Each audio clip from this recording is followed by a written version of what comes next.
found my way. You're my lighthouse, yeah. You're my lighthouse, yeah.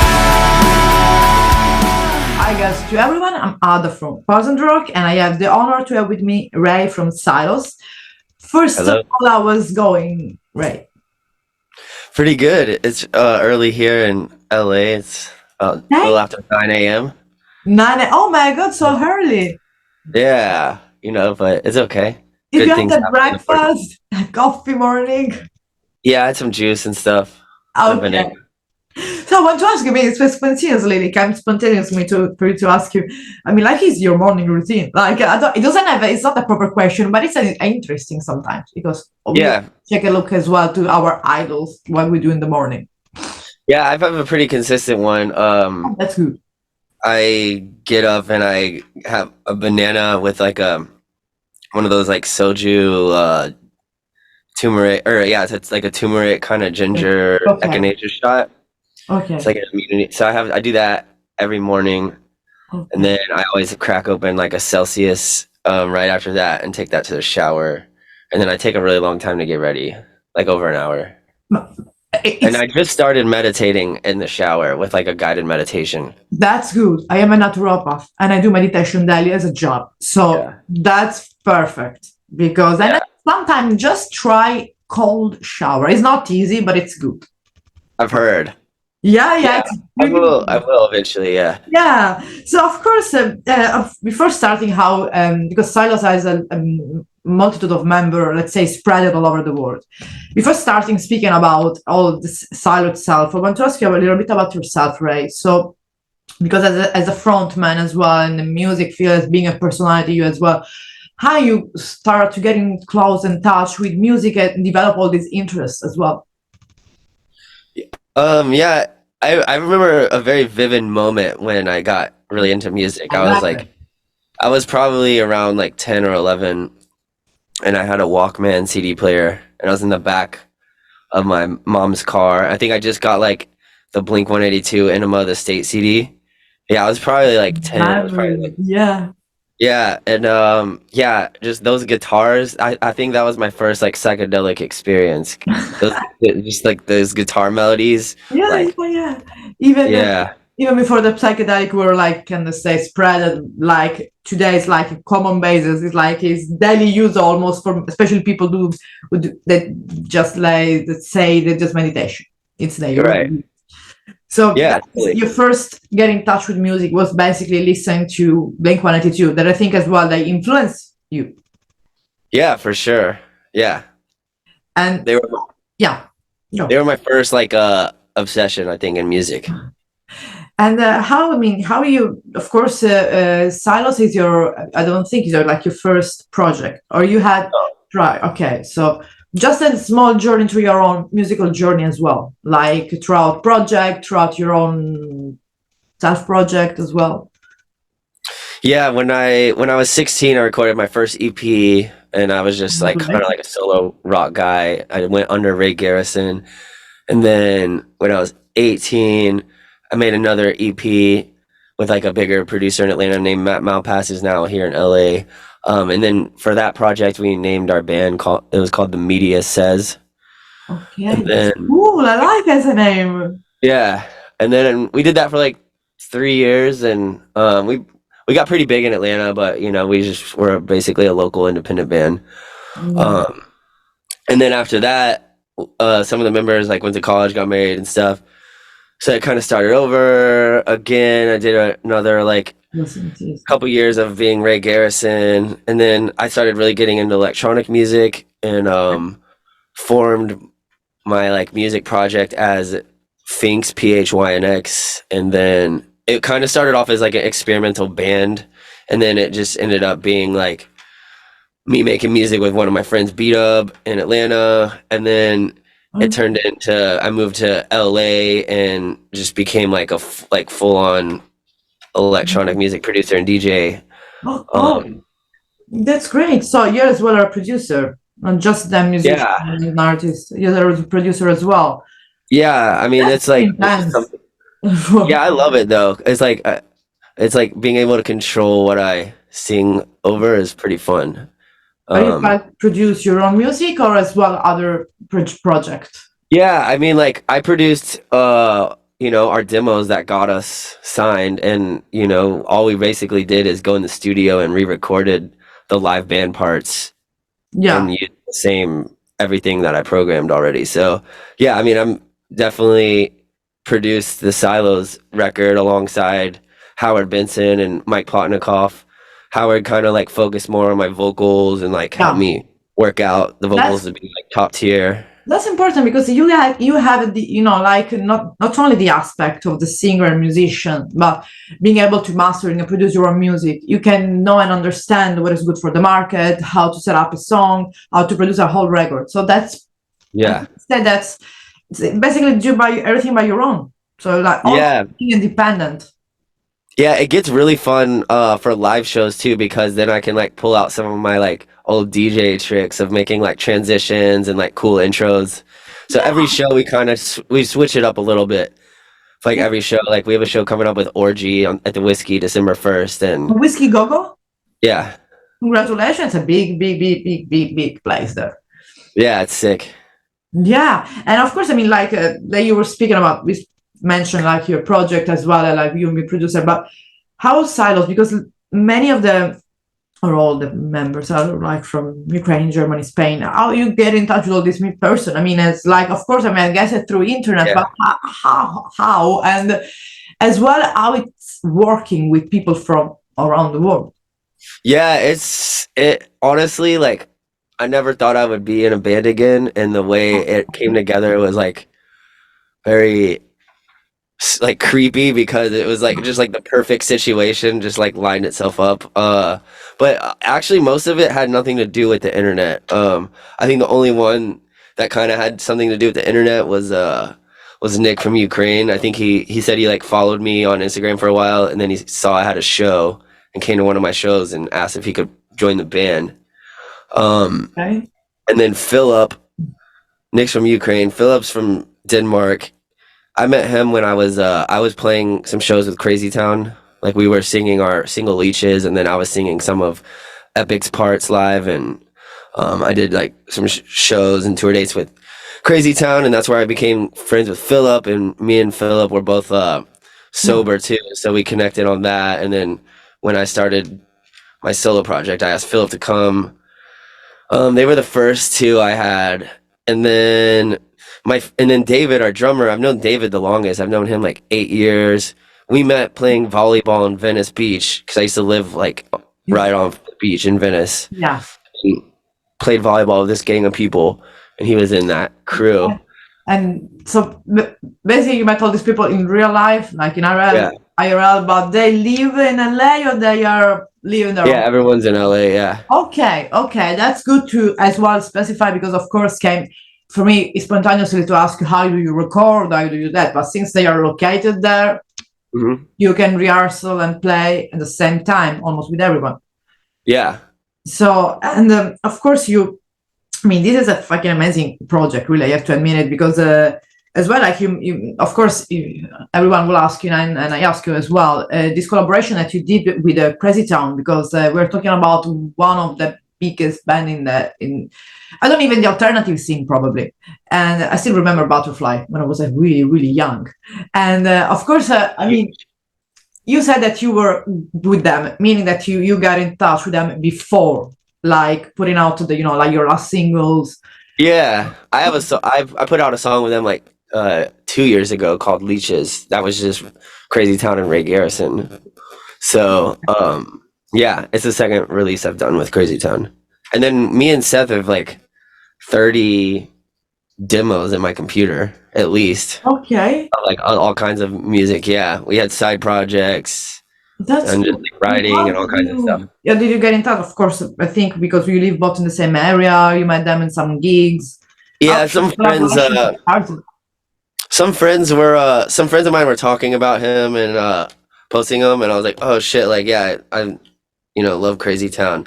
So I was just like, yo, send him this song, and then my friends did it. They sent him this song, and then he like immediately followed me on Instagram, and then we just started talking, and he liked it, and that was the song we ended up releasing first, Leeches. That's good because as well, like your last like release, Lighthouse is with featuring Crazy Town. So as well with all the band doing this amazing song. Of course, I mean before asking about Lighthouse, you release Insatiable, which is as well a single. But I want to ask you, it's as well a single with Lighthouse that will be included in some full length or EP. Or it's just something that you're releasing like occasionally, like one single here, another single there, like just single? We're building up. Yeah, we're building up to an LP. We have it all. It's all finished. We're just okay. There is a date of release announced? No, we don't have the release date yet. You know, we're kind of doing a single at a time and then maneuvering. So we're targeting for the next release to be at the end of January, and I think we're trying to line up one more feature, and as soon as we do that, we'll have the release date for that single.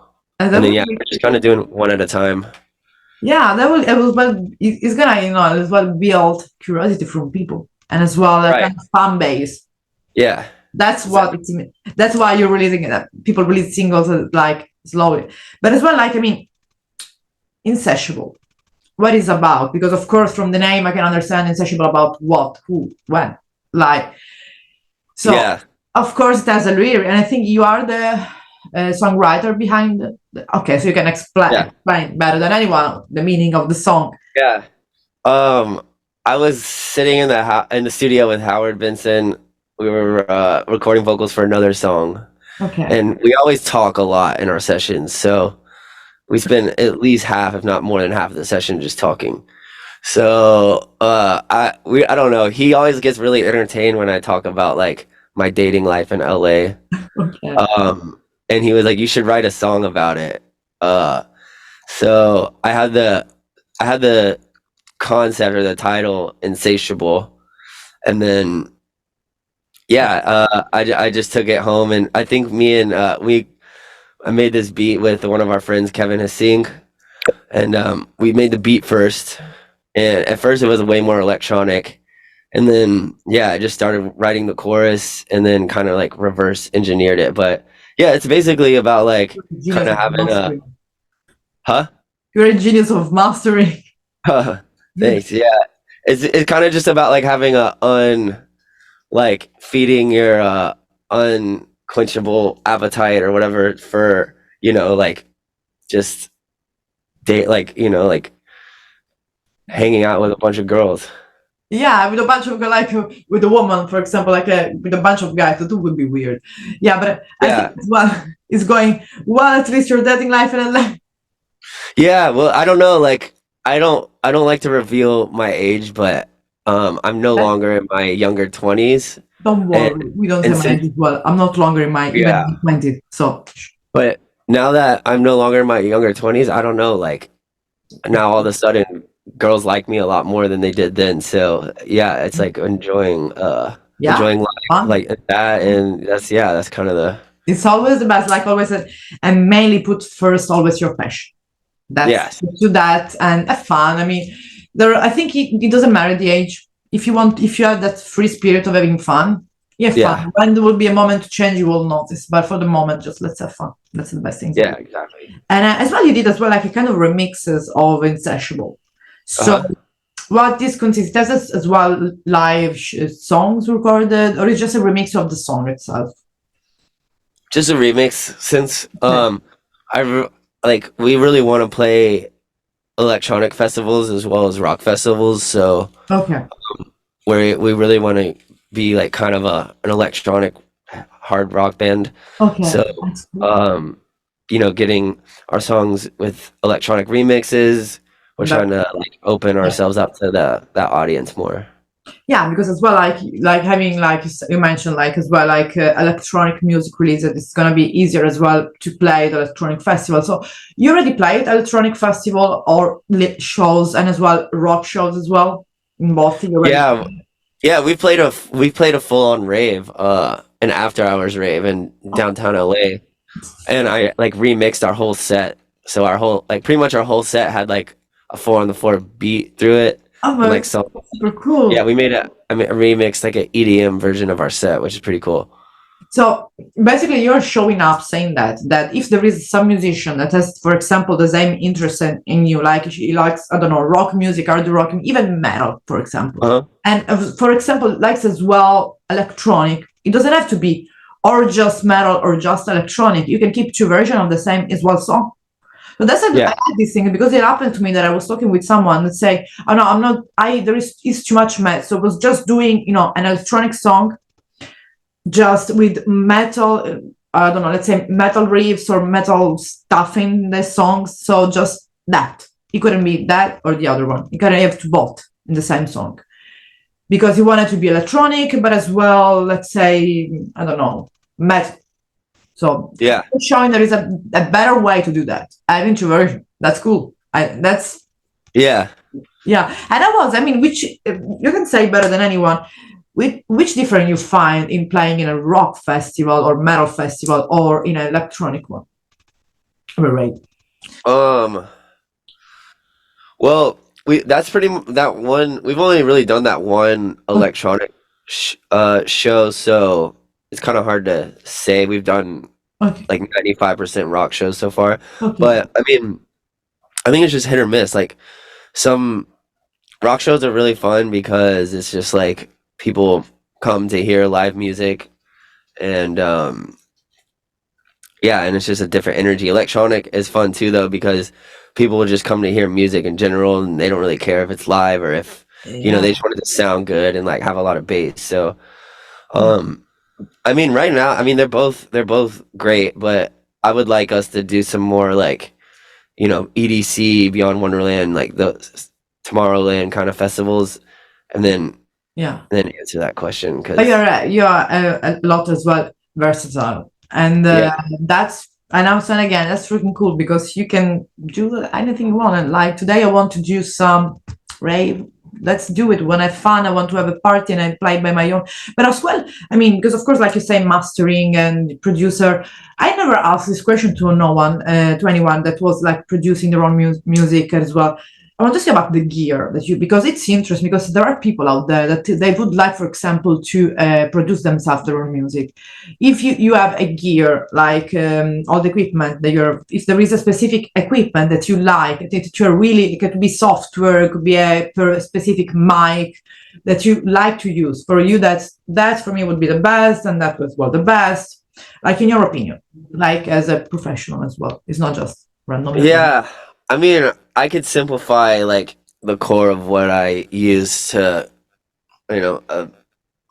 half a dozen things probably. I like to make the beats in Ableton, and then when I start recording audio, like vocal. I like to do my vocals and finish the song in Pro Tools. And then I use a Neumann U87 mic at home. But I actually really like the mic I've been using at Howard Benson's, but it's like a $15,000 mic, so it's gonna probably be a second before I can buy that. But my mic's really good. And then I just run it through a Neve 1073, which is also what we do at Howard's. And then my outboard compressor is a Universal Audio 1176 LN.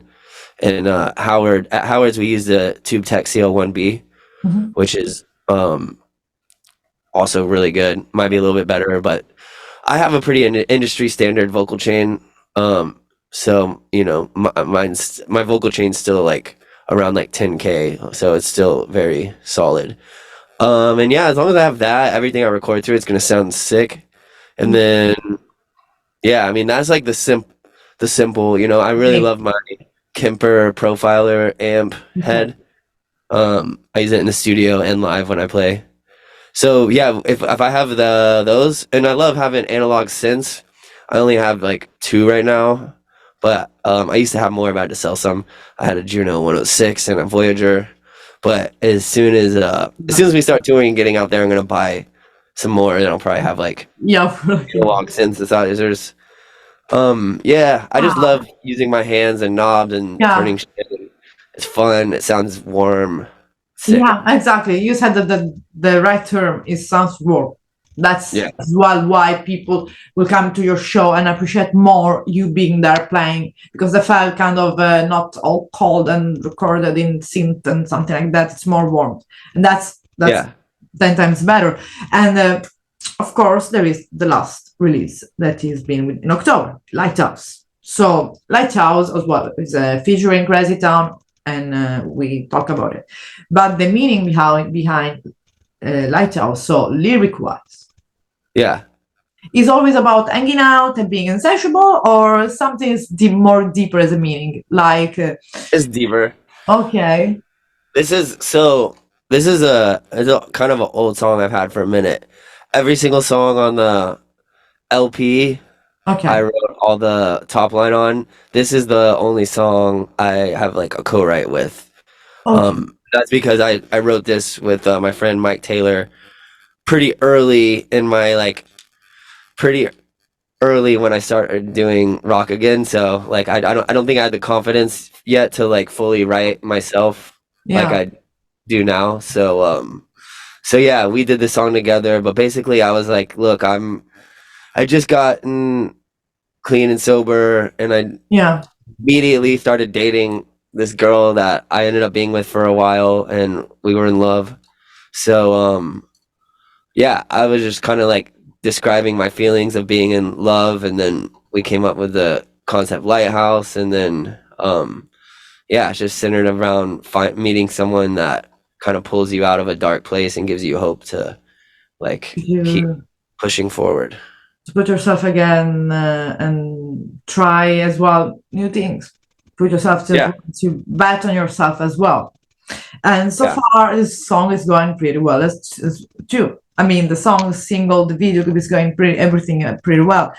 And like, so basically, of course, like you early mentioned your one of your influences, which were Blink-182. But apart that, if we would like randomly influences you got throughout your life, let's say childhood, we can say even the war, it's not a problem, because that's who you are, even from where you were a kid, let's say. Of course, the most important, they could give you not only musical, as well as person, a human being, as a personality, who influenced you most. Who influenced me the most of all time? Yeah. Like your time. It's not easy.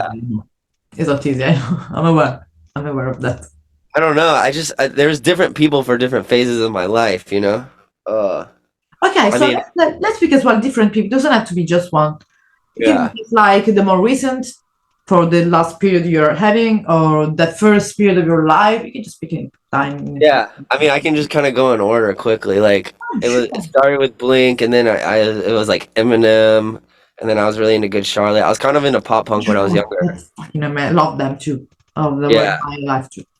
Yeah, love them. And I was really into Reliant K, and then I started getting into like electronic, and was into Skrillex, and then like some of the earlier David Guetta stuff, and then Calvin Harris, and then a lot of the like trap music that was coming through Atlanta.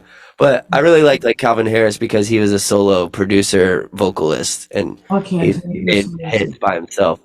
So I was like always kind of trying to unpack like what his process was. And then lately, my biggest inspiration for the last like 4 years is Bring Me the Horizon, for sure. That's top. And of course, like I mean, in general, like let's say, of course, I think you are already, like you mentioned, you have some live that you already are planning. Did you have other live shows planned for the rest of the year, of the beginning of 2024? Yeah, we're doing like a small little show. I think it's like the Sad Boys Club or something show, December 28th. So that's gonna be fun. And then we're in talks with booking a lot of stuff. We're probably gonna do a show in LA at least like about once a month. That's cool. And then we have we just started working with a Canadian booking agent, so we'll probably go on tour in Canada pretty soon at festivals. They have an amazing scene there. Especially Toronto. I don't think you get it. I mean, I think there is a good, amazing organization there in Toronto. Yeah. I can imagine that they do a lot of type of different music. They are super fun. They have an amazing venue. I think they were in Toronto. They are fucking amazing. Yeah. I can imagine the name of them, and you can say that I signed you. They're pretty good. And of course, I mean, like there is a thing that as well, like speaking live show. There is a live show that is going to be out there soon. But the EP, for what you can say, of course, because we don't want to reveal all the stuff of the voice. There's no, curiosity anymore. But there is kind of a topic that recurs, like it's currently in the LP that you're releasing, like something that you want to bring as a message, for example, or as pay attention to that, just in general, or like a vibe, something that can say that it's like the meaning of the EP, the soul, the core, anything. Yeah, it definitely kind of has a soul. The LP. I mean, like, it feels like a transitional kind of I don't know. The song is most of the songs are about like leaving a life of like, like addiction and like suffering, and the suffering doesn't really go away, but it's like finding a new hope and a new direction, and it's also about letting go of some people. That's the best things to do sometimes. Yeah, so it's a very transitional, like starting a new chapter kind of album, and that's kind of the main. That's cool.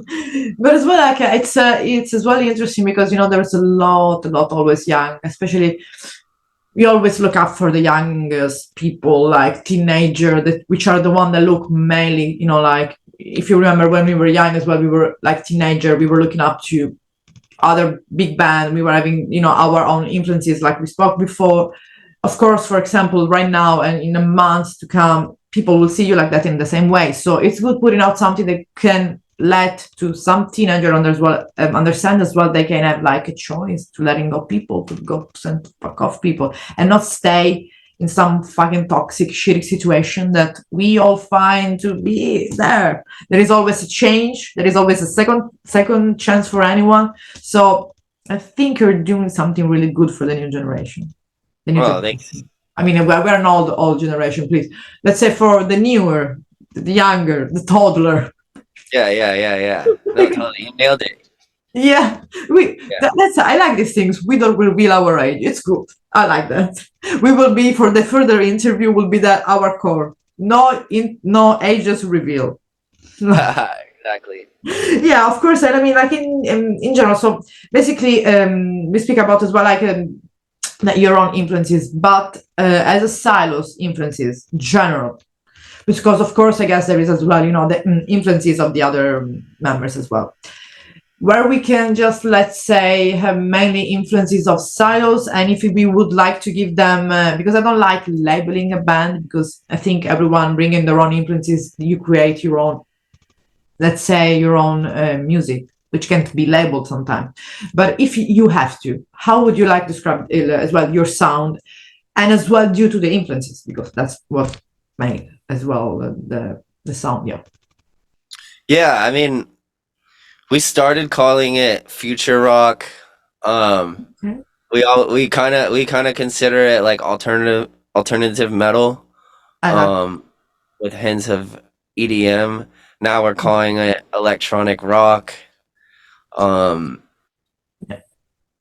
yeah, I mean, like the top 2-3 influences are like definitely Bring Me the Horizon, Linkin Park. We really like the Sleep Token stuff. Let's put it like in the alternative world of music, like in Right. general, it's alternative as well. I think as well personality wise, so it's as well it's alternatives, like be yourself and be alternatives. That's the main thing. So we basically said the actual plan is like to release other singles. So there is some date that we can say for, I don't know, then release of the future single that you can say, of course, if you can? We're looking at the next release date is probably going to be the end of January. Okay.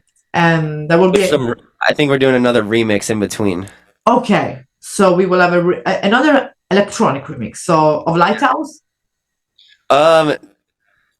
Possibly. We got another remix of Insatiable. Okay, cool. From Pixel Terror coming. He's an LA guy. So and we will do Lighthouse remixes, but we're still just trying to find the right one. So. Okay, so there will be like 3 versions, like two different remixes of Insatiable, so meaning 2 different vibes as well. That's cool. Yeah, one's like the one that's out now is like very big room drum and bass, and then the next one's very dubstep. Cool for anyone. I mean, if you listen rock, if you listen electronic, if you listen drum and bass, you are bringing many people that you can to listen SILOS. Exactly. They have no excuses to not listen to. Yeah. I'm excited because like eventually I want to get to the point where we like go on tour in a city, we play a show, and then I would love to go DJ like at a club after. And then, as we collect all these remixes, I'll have so many options to play. Yeah, that's good. But that's a good idea. That's a good like goal. I mean, it's not reachable. It's like fucking doable. I mean, you can do like even then soon as the LP is out, just playing a huge party like just a rock, and then let's go to the other venue to have I don't know, raves night, whatever is gonna show up. That's amazing. And then, like you said, there is gonna be live shows, and in 2024, in all the years, like the LP will be out, probably. So, my proposal is just to make the catch up again, when the LP is out, so we have a lot of songs to talk about it and all the remixes, because it was really a pleasure meeting you. So I would like to do another interview in the future. Yeah, of course. Because it was really nice, and it's good to bring more of positivity, because that's as well a lot in your music, positivity and the good vibes. It's not like the sad vibes or negative vibes or toxic vibes. It's just positive vibes. Even if they talk about deep feeling or negative experience, it's just hopes, and that's good. We need that a lot. Yes. So thank you so much, Ray. It was really a pleasure. I will let you know when the interview is done, and enjoy that day, and I will enjoy the night. But the fast will work. All right. Thank you so much. Bye, Ray. Bye. Thank you so much. Thanks so much. I'll be honest, I was drowning in my darkest days. Shine your light my way. Thank you for the guidance off this lonely island. To you I found my way. You're my light.